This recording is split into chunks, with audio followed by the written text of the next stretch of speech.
They made the difference when this country was on its knees. It was her family that came over to help rebuild our country after the Second World War. And I've got to say, it was inspirational, and it is the background. It is about the Commonwealth. It is about bringing us together. And that was just part of the stories that we will hear, but none greater than Dawn's. Well, the thing is that like my parents were always so proud of the Commonwealth. They were so proud of, being part of Britain. They always saw Britain as their mother country. That's how it used to be described, as a mother country. I remember one day sitting down with my dad and I said to him, let's sing the national anthem. And I started singing the Jamaican national anthem and he started singing the British national anthem and God Save the Queen. And I was like, oh, hang on a minute, what's going on here? But it was, yeah. So there's always been this sense of pride. And were you the only one that went into politics from the family? Yeah, totally. Yeah. But they must all be committed to helping, They must be so proud of you. Yeah, I mean, they all come, we're a very close family. So come election time, they'll all come. My mum comes, the whole family comes.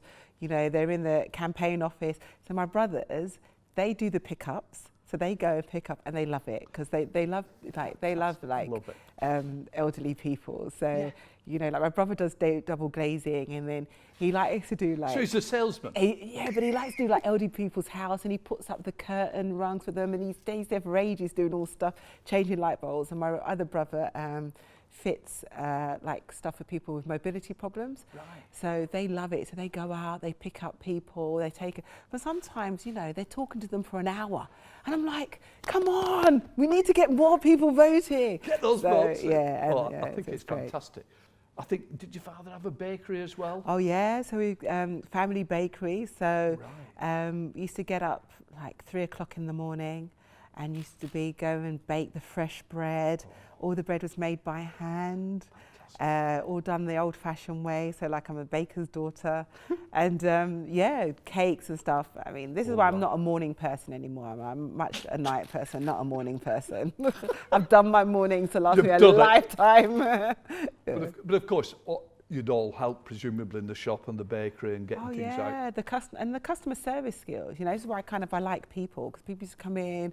Lots of West Indian shops actually have a reputation for being quite curt, let's say. But our shop, we're very friendly. You come in, you have a good chat. I mean, we used to be debating until 8 p.m. at night sometimes, 9 o'clock.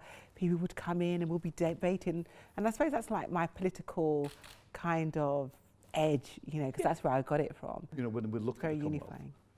It's what you brought, isn't it? Your family of what they brought to us, the music, the food, rebuilding our economy after the war. You did that for us. Absolutely. My mum worked in the NHS and my dad worked on the railways.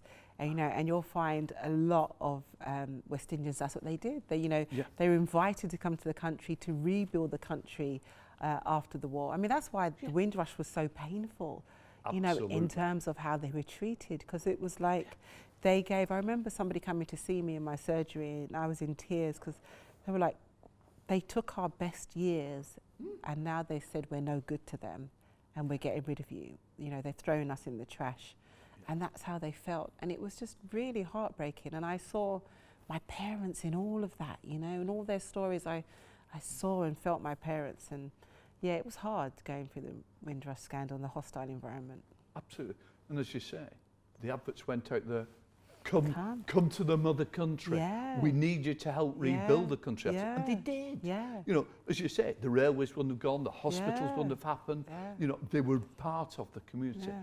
You were the first black minister, as I understand it, rightly. So not only you were the flag bearer, you were pulling that flag down, you've made it what should become the norm, and you had started all that. You must be proud of what you've done as well. No, thank you. It's nice to actually hear, because you forget, the only person that talks about it is my mum, so it's nice, nice to hear somebody else talk about it. But it's to think that I made history, in Parliament, being the first, black minister, female minister stand at that dispatch box.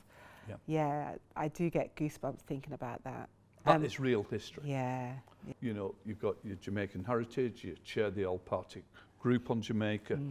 But of course, have you suffered racism? Oh God, yeah. Yeah, which, like, you know, every very day. easy for me to underestimate.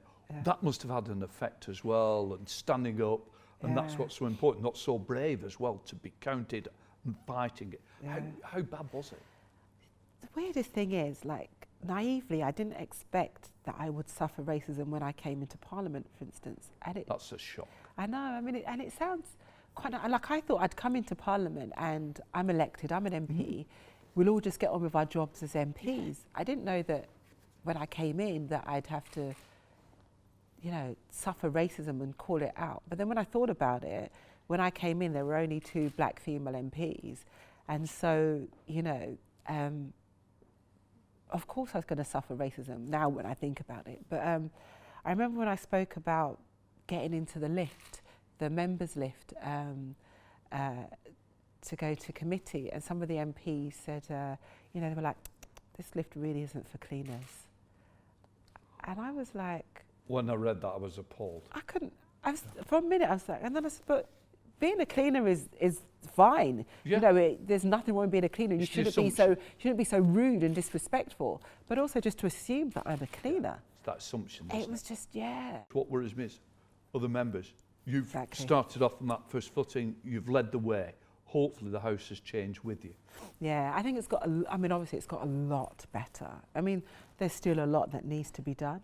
We're still fighting, you know, some of the discrimination that happens, some of the language that's used by some other parliamentarians, some of the attitudes of some of the parliamentarians, but it's got way better. And what I always say is that because somebody may be on security, there's nothing wrong with that, or somebody's a cleaner, and somebody works in the tea room.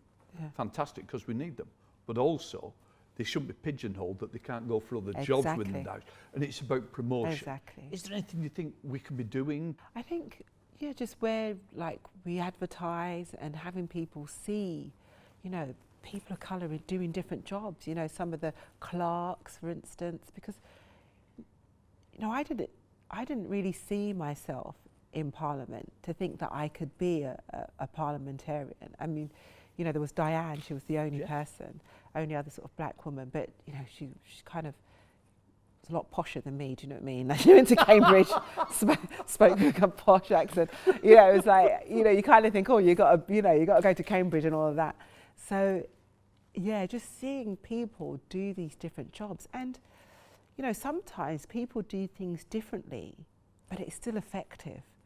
You know, some people think you always have to do things this way. And it's like, well, you can do things in a different way and still get a really good outcome and a really good result.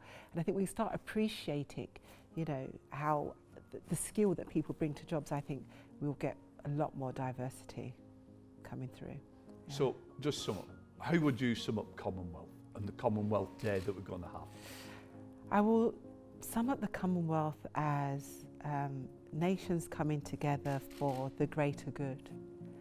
And each of the Commonwealth have to ensure that everybody's treated fairly and justly, and appreciate the gifts and the riches that we all bring to the table. Dawn Butler, can I say thank you? Thank you Really so much. appreciate it. Lovely to speak with you.